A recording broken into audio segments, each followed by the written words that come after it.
Hey guys, my name is Logan Riding. I'm sponsored by Team Discmania, and you're listening to the Clankers podcast. You're listening to the Clankers podcast with your hosts, Quentin Ferris and Horatio Gonzalez. Follow us on Twitter and Instagram at Clankers. How's it going, everyone? Hope you had a good weekend. We have another great episode here for you today. I am Horatio, and this is Quentin. Today we got to talk with Logan Riding. Tell us about this episode, Quentin. Yeah, man, we have a super fun episode for you guys. First off, I do want to put a little disclaimer in there. If the quality is just a little bit worse than what you're used to, I do apologize about that. We are literally recording this episode from 3 different parts of the country. Normally, at least Horatio and I are in the same location, but one of us is on the East Coast, one of us is in the Midwest, and one of us is on the West Coast for this interview. So you can only imagine what that's going to do to our connection. So if it is just a little bit worse in quality, give us just a little bit of a cushion there. We do appreciate it. But nonetheless, really good show here. This is one where we've done behind the scenes and kind of just overall discussions before, but this was one of my favorite ones for sure. We talk a little bit about sponsorships. We really go heavy into sponsorships this episode, and we kind of talk some background, and we kind of talk the process. Apparently Discmania does a sponsorship combine. I've never heard of that. You're going to want to make sure you stay tuned and listen to that, and maybe you could potentially get sponsored by Discmania. And so, yeah, that was really, really cool. We also talk a lot about the Mutant and what is in Logan's bag right now. The Mutant is like a tilt, but for a mid-range, so it's definitely something that I want to put in my bag because I love the tilt right now. And then we also talk about just the competition in disc golf right now. It's to a point where you really have to shoot 3 or 4 rounds of your life if you want to win one of these big time tournaments, or maybe that's even how it is in your local scene right now. Disc golf is popping, the competition's getting hotter. So we talk about that, we talk about mindset, and then we have a really fantastic discussion at the end about caching and, should more people be caching, should less people be caching. If you're interested in all that, make sure you stay tuned through the end. We got a super fun show for you. Like I said, if you could leave us a rating and review on Apple Podcasts, we highly, highly appreciate it. Hit that follow or subscribe button to us wherever you're listening to us from. Without further ado, let's go ahead and bring Logan on. Logan, welcome on to the podcast. Super excited to have you today. How are we doing, man? How's it going, guys? Good. Just finished up a round, so a little tired, but we're hanging in there. Cool. And for those of you watching on YouTube, who we got in the background there? Just your buddies, other players? Who we got some other players here. Sponsored by Legacy. We got a couple guys in here in the hotel room. Nice, for sure. Cool. How many guys you got in that hotel room? We got 4 right now. Oh man, we're sharing beds tonight, boys. Austin Spradlin and Donovan Smith. Nice. Austin's actually a world record holder for 18 under, yeah? 18 under, what is it? Distance. 18 under distance at 976 feet. So golly. Cool. Yeah. Golly. Is that one of those they do out in the soft flats? Yeah, it was out of in the desert, yeah? Yeah, in the desert. Cool. I've watched a couple of those YouTube videos that they do, some of the old ones, and the winds crazy. Are almost like hurricane wind. It's pretty yeah, wild. No, they're ripping out there for sure. Yeah, it's crazy. I don't know how they keep angles on those discs like that where they can actually fly, but yeah, they're nuts. Yeah. Cool. So do you guys do that quite a bit? Get kind of together and go to events and drive out there as a group, or? Yeah, it just kind of depends on if our schedules match up, but we all live kind of close together. I live in Fresno, he's in Bakersfield, so we just kind of meet up at tournaments and whatnot and just kind of go from there. But most of the time we play basically the same tournaments around here. Nice. Cool. Do you guys just try to stay on the West Coast side of things, or do you really try to get all over and tour as much as you can? Yeah, mostly honestly right now I'm in school still. I'm going to college at Fresno State, so I'm basically just kind of staying in California for now, and then once I get out of college I'll be because I also play D1 volleyball, which is cool. Little interesting fact. So disc golf's kind of my other sport that I'm playing right now, but I'm basically just staying in California for the most part. I know sometimes, we talk about how other sports that players have played. Is there anything that comes over from volleyball that helps you in disc golf at all? Getting my disc out of trees, jumping up, Yeah. getting my disc out of trees. But other than that, it's not really like it's kind of. I mean, volleyball is like an up and down like arm movement because I play outside hitter. So I mean, but like nothing really. I think just maybe a little bit of like athleticism, but other than that, not a lot of stuff like transfers over from volleyball to disc golf. Yeah. What would you say your time allocation is between the two? Like, does volleyball take up like 65% of the time and then disc golf, Yeah, the other half, or? probably like right now. I mean, because I'm playing, we have weights and we just finished season, so it was probably like 70% volleyball and like 30% disc golf for the moment. But then like once summer hits, I started just playing disc golf a lot more just because that's when all the tournaments kind of come up and I'm practicing more and I'm getting free school and everything. So like I'm pretty dedicated to that as well, along with disc golf. But during the summer, mostly disc golf. For sure. What are you going to school for? Sports marketing. So business is like my major, but yeah, sports marketing. So anything kind of it kind of involves myself with like volleyball and disc golf and all that stuff. But yeah, so I'll probably trying to get into like a bigger company like Nike, Adidas, ASICS, something around there. But Nice. yeah. You got to get one of those companies to come in and start sponsoring disc golf. Dude, okay, so I had ASICS. One of my buddies works for ASICS, so I was sponsored by them for a year when he was working there. So I was getting free shoes, free clothing, like all that stuff, which was pretty cool. I was on like a little verbal contract with them, so I was getting stuff every like 2 months. And then we had Adidas for a while. We were getting like access to like exclusive stuff and whatnot, which was cool. And then they kind of like, I don't know really what happened. It just kind of diminished after COVID and everything, but it was cool for a while. We were getting some good discounts on stuff on Adidas stuff. I saw on your profile that you're also sponsored by Adidas Outwear. Is that on the disc golf side or separately? So that's on the disc golf side as well. So that was through Discmania. That's like we have like a VIP program that we go through. And I haven't really updated my Instagram, but I'm pretty sure it's still active, but we were getting like discounts and like cool stuff from Adidas, which is really cool. And it was just the Team Discmania guys. Nice. That's really cool, actually. I wouldn't be surprised if within the next 5 years we really see that take off. Like I know you'll see like Ricky. He like even today he was wearing the Under Armour polo. You've seen Paul in like a Puma as well as a Nike polo every now and then. Same thing for these other big guys. So I mean I think it would be financially pretty smart for some of these companies to come in because disc golf's at that stage where you throw $1 million into it and you could easily get a return on it. Right, and you just give those guys clothes and give them a little contract here and there, and I feel like you could get some they're on video all the time. You're going to get recognition for it regardless. But yeah, I definitely think that like activewear is kind of coming into the sport more. I know there's a couple companies that are doing it right now. I forget the name of them, but I know Avery's sponsored by one of them, and Simon is too. They have their own jerseys and stuff. Mm-hmm. But I know that I think they can make a lot of money if more like activewear like companies and like shoe companies kind of come into the gist of stuff. Yeah, definitely. I mean, it's all even just kind of on the merch side. Like disc golfers don't really wear athletic wear to play necessarily, but it's kind of just like teams. You want to support your teammates. You see Simon wearing Adidas or you see Paul wearing Nike or whatever. You're going to want to get that merch just because the same reason we buy the discs. Some people throw discs like the signature disc and everything. Yeah. Oh yeah, 100%. I mean, it's gonna come up to like people have signature discs. People will buy because they support the player, and I think it'll be the same thing if people come out. I mean, you see like Grip doing it as well. Kind of the same thing where it's like players have like signature series bags and everything, where people are buying them just to like support them and whatnot. So I think it'll definitely be a big thing. Because Simon Lizotte, he's teased at it. I don't know anything more, but I know he's teased at Grip dropping like a collab bag with him here pretty quick, kind of like the Paul Macbeth Grip bag. He had one for a while. He had one. It was like the long distance one. It was red, I think. Because I had it, I have it. But he hasn't had one in a long time. So I know. Yeah, I know that he's coming out with one here soon.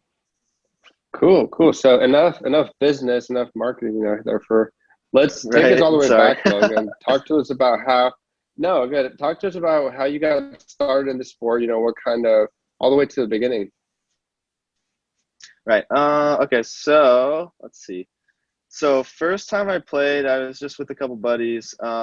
He was playing like he had like I think he had just like a starter bag, and he gave us a couple discs, like an old. I started with an old Champion Wraith and a Dynamic Disc Wizard, I think was a putter, and we just kind of went out to like the local park and just played.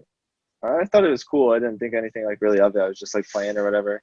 And I was throwing only sidearm because that was backhand was way too complex for me, like the whole run up and everything else. So throwing only sidearm, and I was I think I was putting sidearm as well, if I remember correctly. And then he wasn't like pro or anything, but he was good. So I was playing with him, and we went out like it was just our like summer thing because I was like, how old was I? Probably 17, 18. Probably I think 17, 16 or 17. And so it's just like something to do in the summer where we didn't have anything else to do. Like there's not a lot of stuff to do in Fresno, so we were just playing disc golf every day. And so I started doing that, and then there's like local like singles tournaments kind of thing, singles and doubles, like weekly tournaments. So we started playing those, and I think I cashed in one of them, and I thought it was the sickest thing ever. And so from there on out, I just kind of like went into like I was like, I want to play tournaments. I started in AM2. I think I won like my second tournament in AM2, and I thought it was like dope. And then everyone was calling me a sandbagger, so I had to move up to AM1. And then from there on out, I think I played AM1 for like half a year, and then went to Open. So Damn, that's crazy. Very quickly moving up very the quick, ranks. very quick. Yeah. So okay, and then I can go back. So my first year playing disc golf, I got sponsored the year after. Wow. So I did the Combine, the Discmania Combine, which was how I got sponsored. It was their first time ever doing it. It was in 2017 or 2018, I believe. I think it was 2017. And they did the Combine, and it was in Santa Cruz. So I went down there. It was like a 3-hour drive. Met up with all those guys. It was Eric Oakley and Avery at the time. It was when Eric Oakley was our team manager, and did the Combine. Was like super ecstatic about it. Did pretty well, and then I think a couple months later, I got a call. That was like, "Hey, we want to look at sponsoring you. Like, fly you out to." It was in their headquarters were in Rancho Cucamonga at the time in California. So they flew me out there, took a tour of the warehouse and all that stuff, and then signed my contract. So it was pretty quick. I got sponsored like a year after I started playing, which was super cool. Yeah, that's pretty awesome. Kind of a dream, I feel like, of most people that start disc golf and like start to play like in tournaments and whatnot. What did the Combine look like? What was that? Tell us about that. How did that go?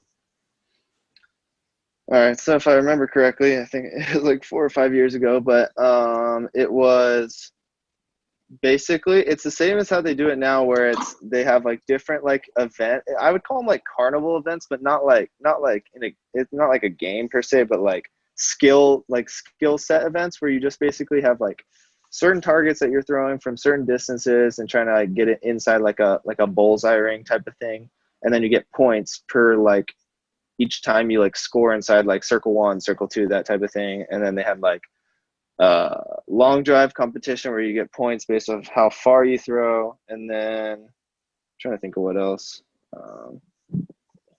I think you had to show that you can throw forehand and backhand like distance, and then you play a round against everyone in the Combine, and you get scored off of how well you place against everyone else.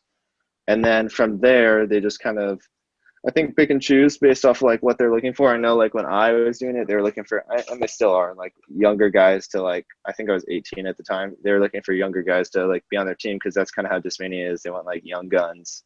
That's like their big thing, is like younger, farther throwing players. So they had me, they sponsored me, Grady Shue, trying to think of who else, Dylan Lowtech, and then a girl, Sarah Maya, I think at the time.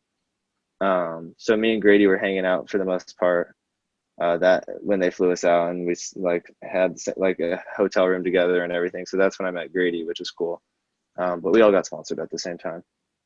Wow, that's really cool. Were there any like kind of nerves going into that? Did you have any like expectations for this Combine, or was it just kind of like, let's see what happens?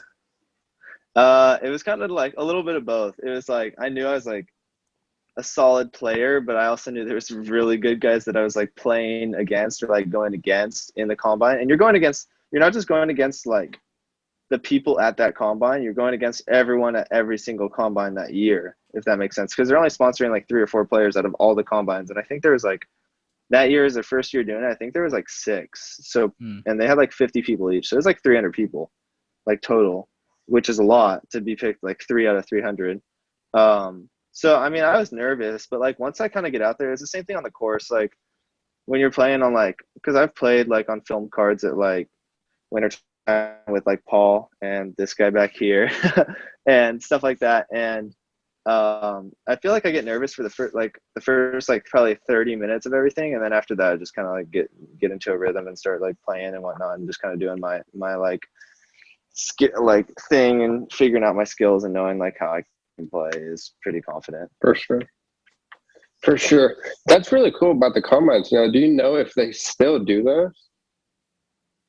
I know that they didn't do it last year because of COVID, and I think they still plan on doing them. I know that for a fact. I think they're coming out with a schedule here soon for a couple, like 2 or 3 of them.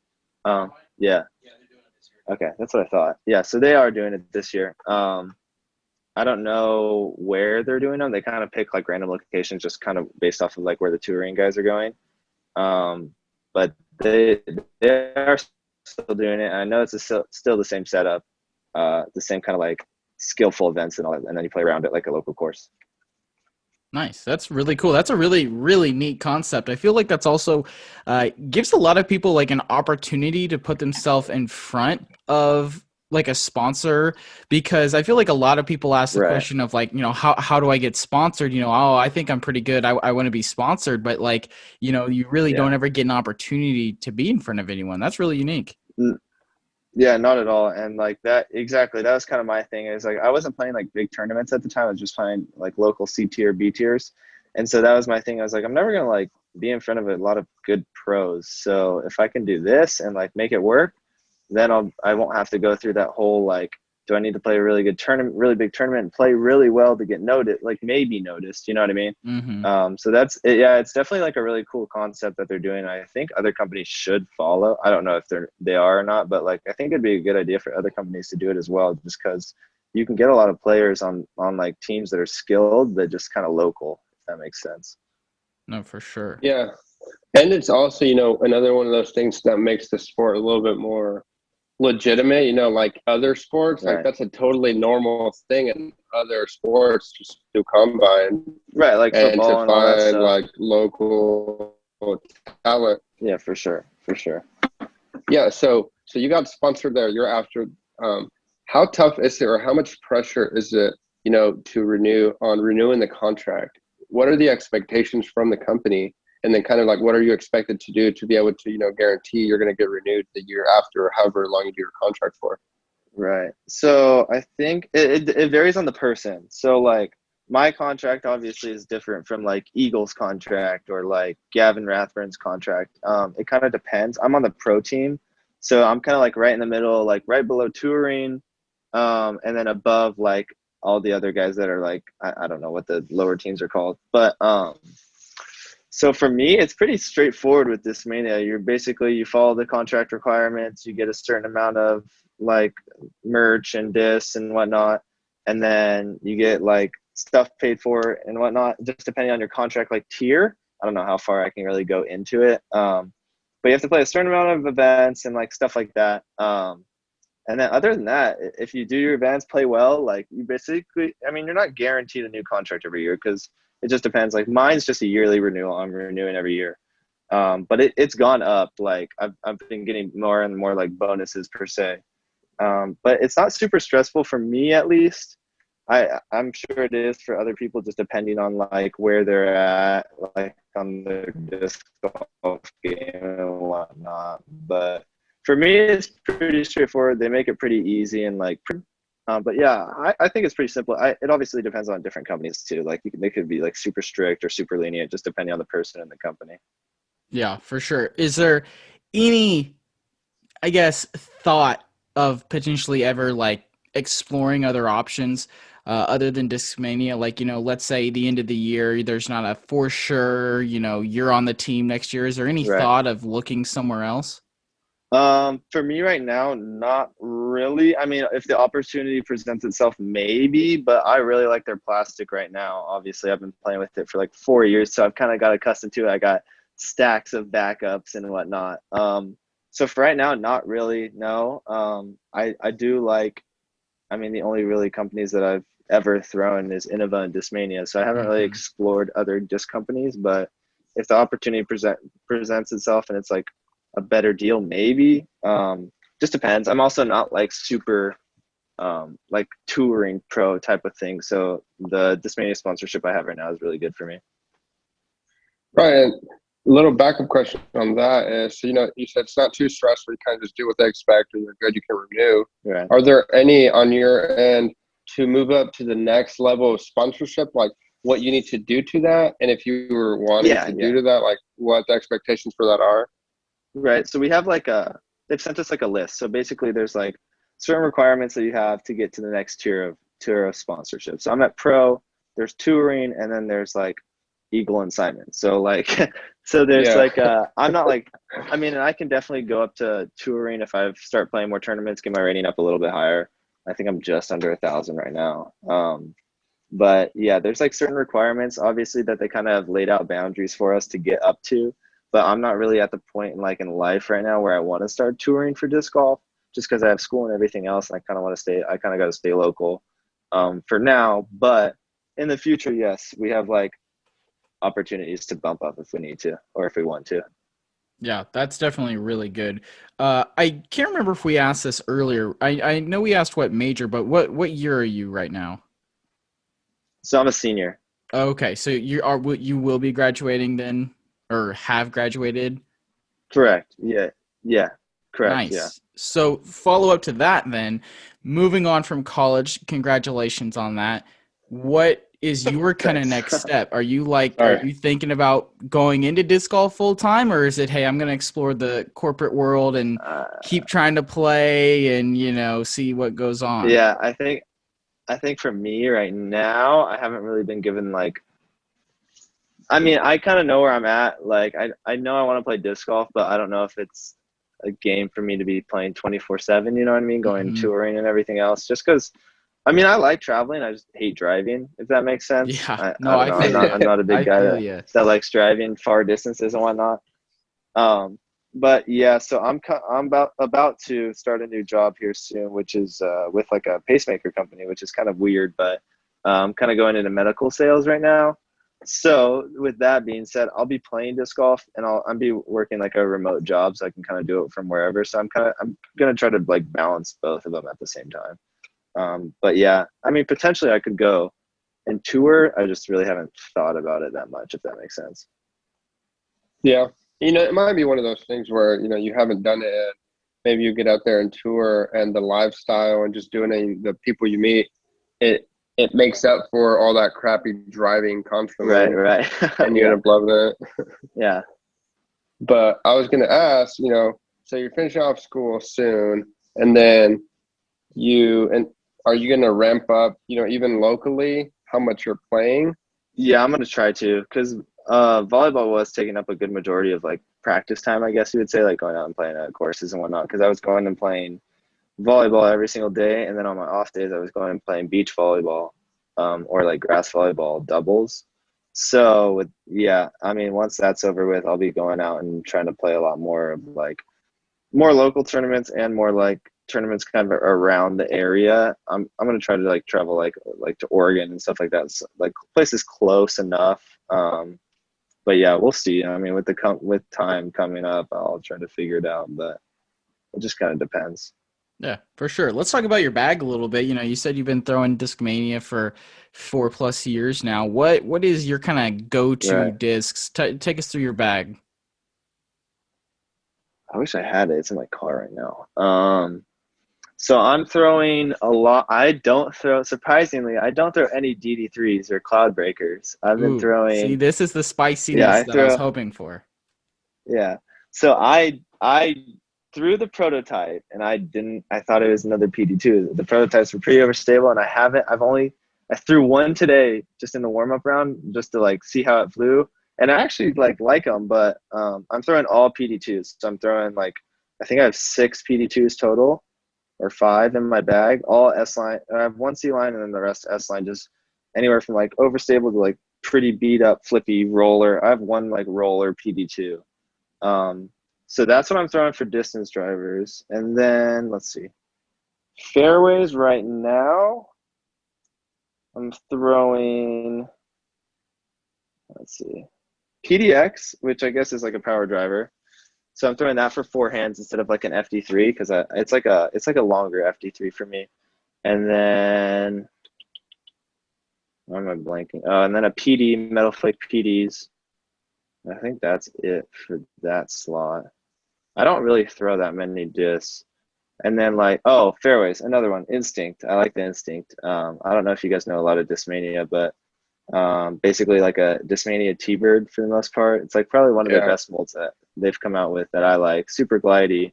And then obviously an FD is kind of like my straight shot. And then mids, just MD3s, MD4s.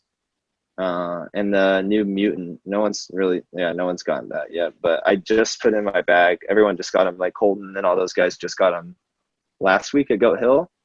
And that's the new disc that I think everyone's gonna like. I basically an MD5. I'd say it's like a more overstable gator, very dumpy, like kind of like a Justice per se. Pretty dumpy, doesn't really fly that far. But no one has them yet. They're supposed to release sometime soon, but we don't have like a actual date for it yet. I know they just gave them out to the team players. And then for putters, I'm throwing the Sensei. And I think that's it. And then I putt with P2s, glow P2s. Cool. Yeah, I love. And then throw the I have a question about that Mutant real quick. That Mutant, how would you compare it to the Tilt, I guess? Because a lot of people on the internet are going crazy about the Tilt now that they've seen, Eagle throw the Tilt, Casey throw the Tilt a little bit. I think more people are going from, hey, this is just a disc I'm putting on the wall, to I should maybe start throwing the disc. I've personally done that, and I low-key love the Tilt. I think it's a fantastic utility disc. So maybe could you talk a little bit about how the Mutant kind of compares to the Tilt? Yeah, I wish I could grab it to show you the like rim. So basically it's like, so I throw a Tilt as well. I don't throw it very often because it's kind of like one of those utility discs that you just kind of use. People are calling it like the mid-range Tilt, I guess, but it's not like that dumpy because the Tilt will get basically vertical on a throw. The Mutant's like pretty dumpy. It's more overstable than like I was throwing like a Ring of Gators for a while. It's more overstable than that. I think it's definitely Justice. Yeah. See, it's just Discmania's Justice. Yeah, so I basically compare it to a Justice as well. I've had a couple of guys throw it out on the course, like a couple of the pro guys, and they like it. A lot of like I had a couple of legacy guys throw it, and basically a Justice. It's the Discmania Justice. It's nice, and it's a really good utility disc, and it's just like a hair more overstable than a Gator, and it's like basically what they kind of wanted the MD5 to be, if that makes sense. But it's a good mold, and it should go in a lot of people's bags. I think it'll replace the MD5 or fill in another slot above the MD5 after that. Yeah, cause I've thrown the Gator for a while. I mean, I love that thing. It's pretty overstable, so I can't imagine. That's probably really nice having something a little bit more overstable. Because I throw the Disc Route Zone. It's kind of similar, but probably not as much glide, I would say. No, yeah, for sure. And then so on top of that, that's going to be a lot of fun. Yeah, it's a cool disc, and it'll be more common. It'll be easier to get because I know a lot of people are having trouble getting like Gators and everything, like flat top Gators.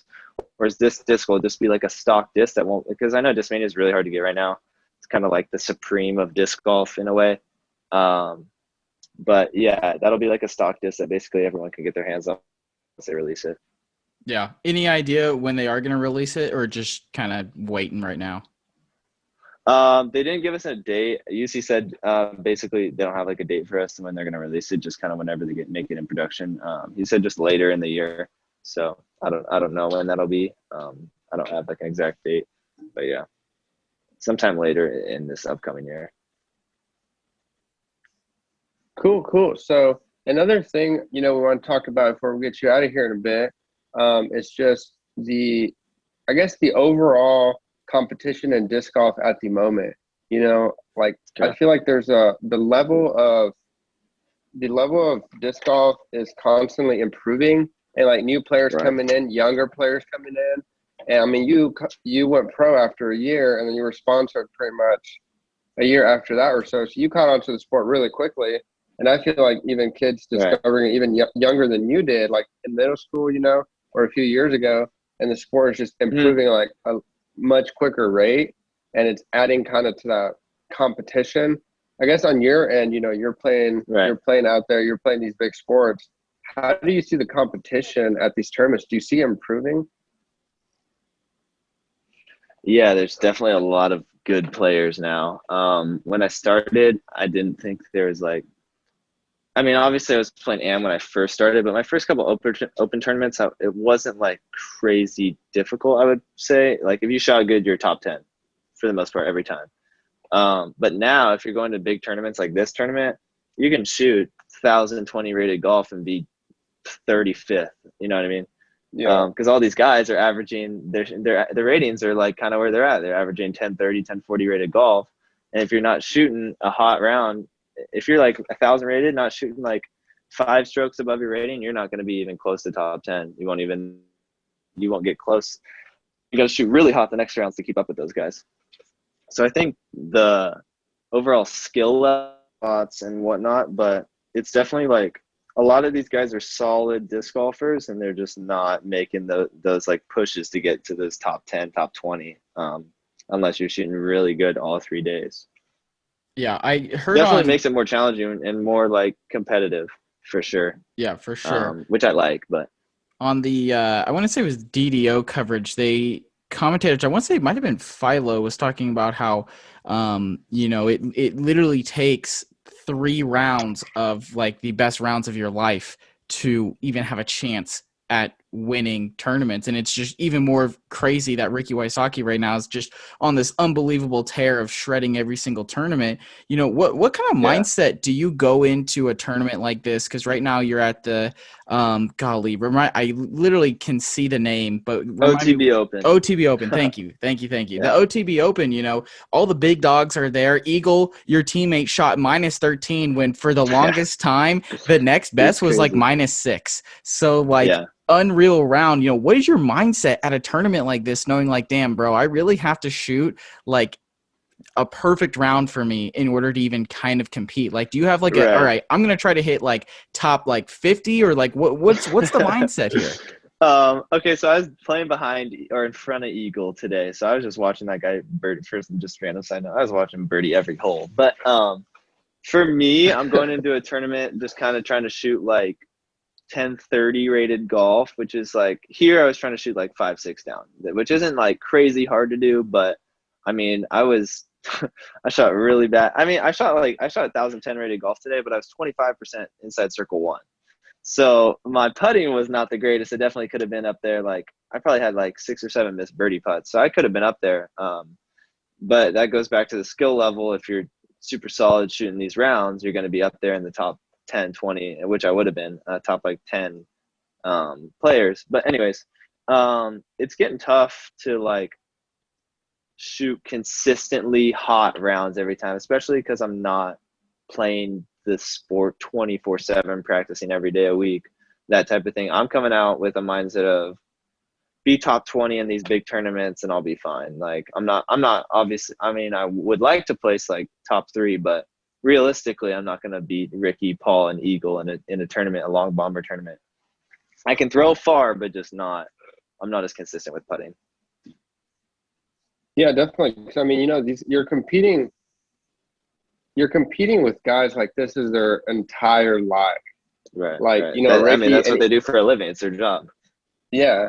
And even, I mean, you have Ricky, but then that's 100%, he has other stuff, but even like Paul, who he has his own course, he has his foundation, he has a bunch of other stuff he does on the side also. Right. But he's also having to balance that with still doing this, especially with this new contract that he's under, to be able to continue to compete at the level that Ricky's competing at, who I feel like has much easier balance, between like disc golf and just regular life. He's definitely a more like 100% disc golf committed. So like you're in school, and like other people who are, I feel like there's a ton of talent around the country, people that don't tour, and when they go to these tournaments, like they're in California right now, you see a lot of California talent come out to these tournaments. You go out to other states and you see talent from there also. Right. No, yeah, for sure. But, there's definitely like, go ahead. No, go ahead. There's definitely a lot of like, because I'm from California, so I know a lot of these guys are like, I mean, I got a bunch of buddies that are like 10-10, 10-20 rated that are just super solid players that just don't travel all the time, you know what I mean? So you're not going to see them at any other courses but these long bomber like California courses like Goat Hill, OTB Open, those type of courses. So definitely you're going to see a lot of like not random per se, but like pros that aren't on film all the time kind of show up and just randomly like be there and be shooting good, just because you're going to see local talent basically everywhere. But I feel like in California a lot of guys can throw super far and like just kind of pop out of the woodworks because they're not playing all these crazy big tournaments all the time. Yeah, no, and I mean, you see locals pop up at every single tournament, and I think that's good. I think it's good that some of the locals can kind of keep some of the touring pros honest and keep them on their toes. But yeah, obviously the competition has skyrocketed. You have to really be in disc golf 24/7 if you want to be on that Eagle, Paul, Ricky, Calvin, Chris kind of level. But I mean, it's still good, like, to be able to cash and those kinds of things. So I guess one last question I have before I'm ready to get into the ace round is, there's been a lot of heat on disc golf Twitter about the cash line. And if, let's say 50% of the field cashes, but out of that 50% is only getting like $200. Is it really worth those people cashing when you could just give more money to those at the top? What are your thoughts on that? I think I haven't really thought about this, but like realistically, I think 25% of the field should cash. Just because I feel like if you're below 25%, you obviously didn't play great. I mean, you can play like, you didn't have to play horrible, but it makes it more competitive. Because if you're just chilling at 40th out of 100 and you're taking $250 to your tournament entry back, it's like cool. But I mean, if those guys that are getting 20, they're only getting $80 more than you, like, it's not really worth it to them. You know what I mean? If they're beating you by like 6 strokes, they get like $80 more. I don't know. It just, for me, I feel like it'd be like, if I'm placing 25th out of 100 in a tournament, I'm making like $300-400. It's cool with me, rather than like, I don't know, my money back for a tournament if I'm placing like 40th. I don't know. That's just me. I mean, obviously people are gonna have different opinions, but yeah, that's kind of how I feel. It makes it more competitive. I mean, and especially like the difference in the scores. The top 50%, and then even like if you went to 60%, like I feel like scores aren't that much different. If you get really down to that bottom, maybe 20-30%, I guess you see a lot huge difference in the scores. So like why? I guess why not encourage, but why award that bottom 40-50% when the real people like competing, the real like the games of their lives are in that top 20. I feel make a little more money. And it definitely make it more competitive. Yeah, because I guess a quarrel I have about it is, let's say you're chilling in like 35th, right? And you've got 2 holes to go, and even if you get 2 birdies, like, and you move up to, let's say, like 25th, you're making like what, maybe an extra $50? Yeah. Like, so is like, it worth the mental strain to do that? Right. So for example, last week at Goat Hill, I think I placed like 20th. And like the difference between 20th and like 15th was maybe $70. And it was like 3 or 4 strokes too. And it's like, I feel like those guys should be rewarded a lot more for beating me by that many strokes. You know what I mean? Than a couple a couple meals, I don't know. That's just me though. Yeah, for sure. Yeah. Cause I see definitely a lot of, some pros I follow, and they'll be like, had a really bad round, didn't score my best. I'm like, but still cashed. I'm like, that's crazy. Like, how are you? I mean, that's good. It's very expensive, you know, Oh, it is to be 100%. on the road and to play these tournaments. Because I mean, entry for some of these tournaments are like hundreds of dollars, right? Yeah, like this For tournament, I pros think at it's least. 250 for this tournament. I mean, this is like the top of the top for like tournaments, I guess, because it's Disc Golf Pro Tour. But like A tiers are still 150 bucks, 200 bucks. So they get expensive, and then on top of that, hotel costs, food costs for the weekend. I mean, you're up there spending $500-$600 for a tournament if you're not from there. Yeah, that's true. Yeah, I guess for a real. quick thought I Yeah. have there on that is also in these contracts, if they're paying for entry fees, we're not sponsored, so we don't know. But like if they're supposed to be paying for entry fees, that 250 is already covered, or whatever it is. Right. So in a perfect world, obviously we would talk more about sponsorship contracts, those kinds of things. And then, like in the NFL, right, you see quarterbacks, literally Dak Prescott's a fantastic example. He was seeing what other quarterbacks were making, and he's like, nah, dog, I want to make more than them because I'm better than them. He hasn't done anything on the field, by the way, but he got more money. We all know what he's making, right? Negotiate the contract, yeah. So like the more that we can understand what people are making and like how the money is being used for these disc golfers, I think a couple of things happen. I think we see less stress because like if you're sponsored by the company, in my opinion, I think they should be paying your entry fees. Maybe you have to pay a little bit for your room and board and food, but like for the most part, I think they should pay for your entry fees. So maybe not every tournament. I know for us, it's like touring pros get most of their entry like fees paid for. It just kind of depends on where you're at. On like their like pay grade, I guess. I know most of their touring pros for Discmania get their like, I'm not 100% sure, but I know they get some tournaments paid for. And then I don't really know how their contracts work with like hotels and whatnot, but signature series discs are also another way that they make a couple bucks per signature series disc that they sell, which then goes to like paying for food and hotels and all that stuff. So it's cool. If you have a signature series disc, obviously you're using it for disc golf. It's a cool little like kickback to you to pay for tournaments and whatnot. That's good. Any help that can come from, there's more benefit to being sponsored than, and then that makes more kids and people want to compete, and you get a higher level of player if they want to compete for those sponsorship deals.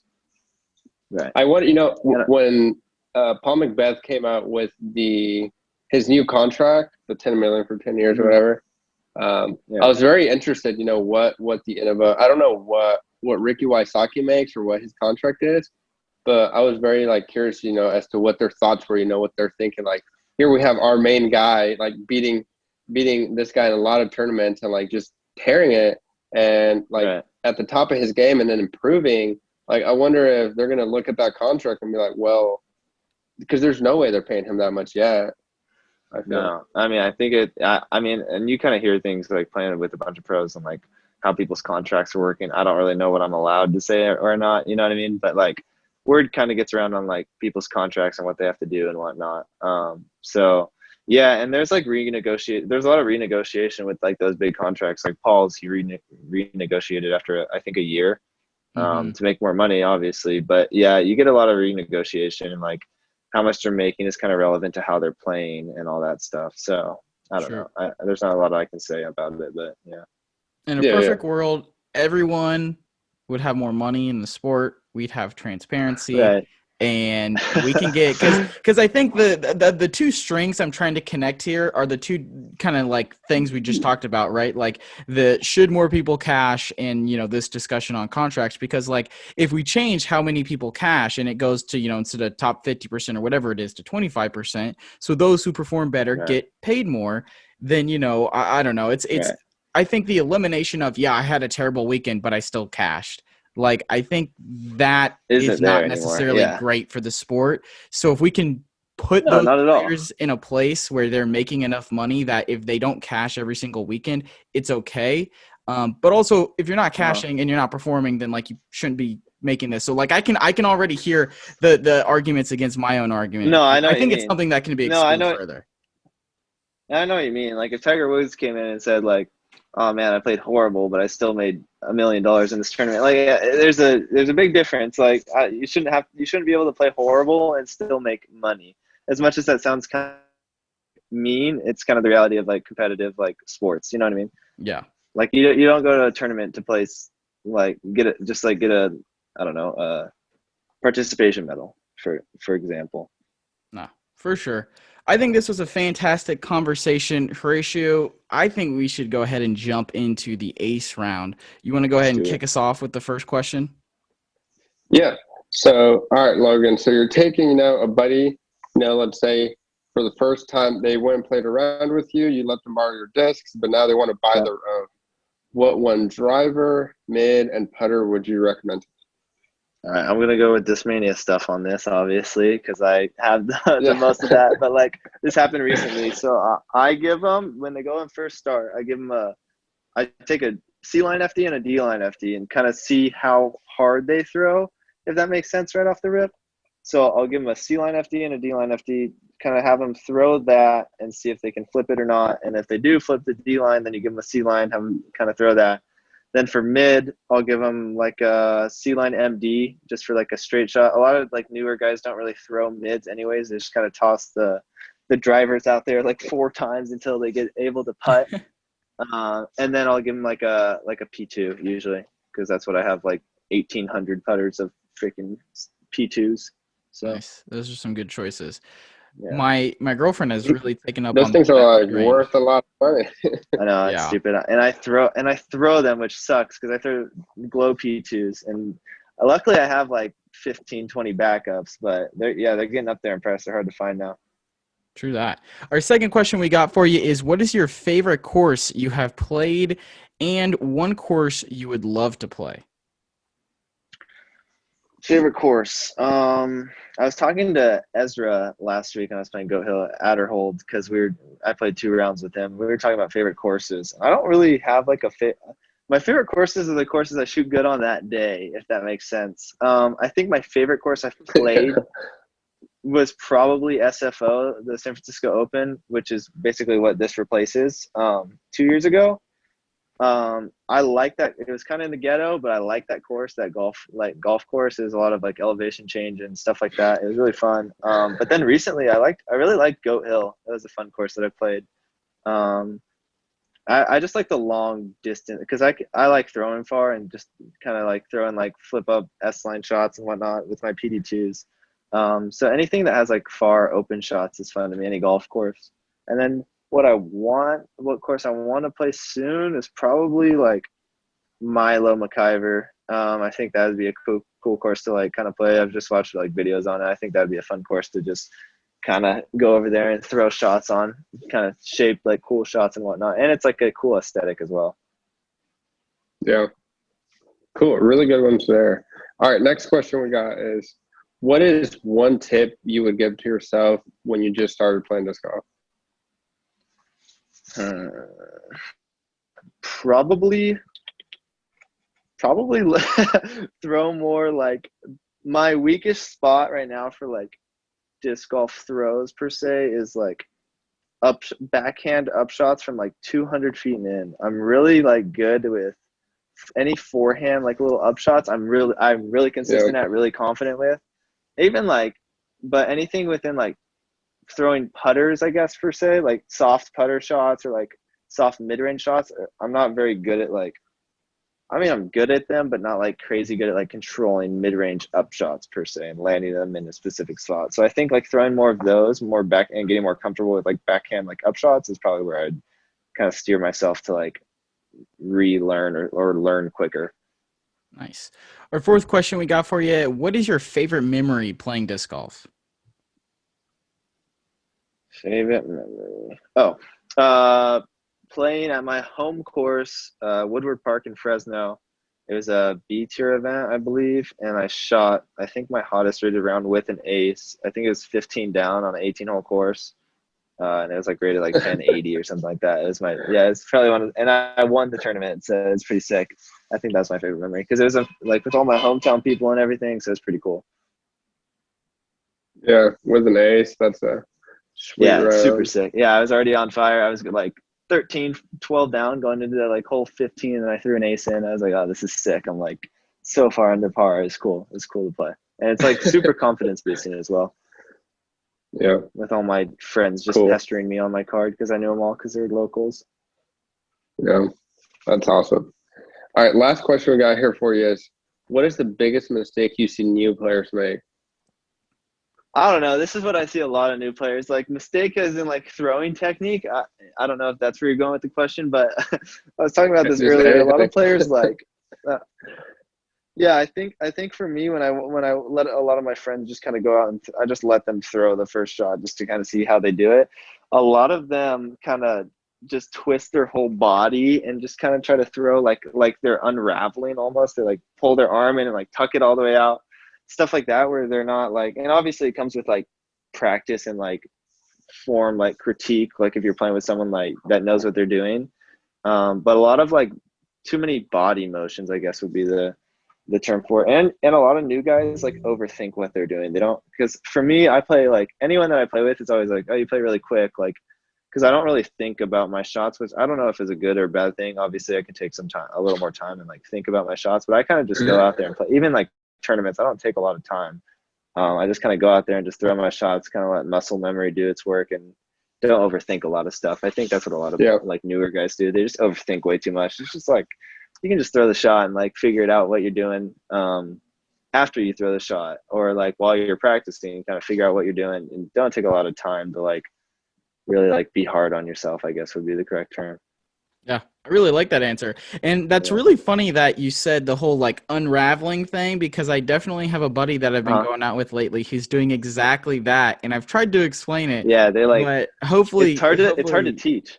Yeah, it is. It really is. It's really hard to teach. I think the standstill approach and just like really focus on reaching back and then going forward. I think that's kind of been the move so far. I definitely try to teach my friends sidearm, because like when they first go out, because it's a lot easier to teach than the whole run up of backhand and the whole like reach back and everything else. It's just a lot more of like a normal-ish, because disc golf doesn't feel normal when you first start playing, but it's a lot more normal-ish feeling than like a backhand shot.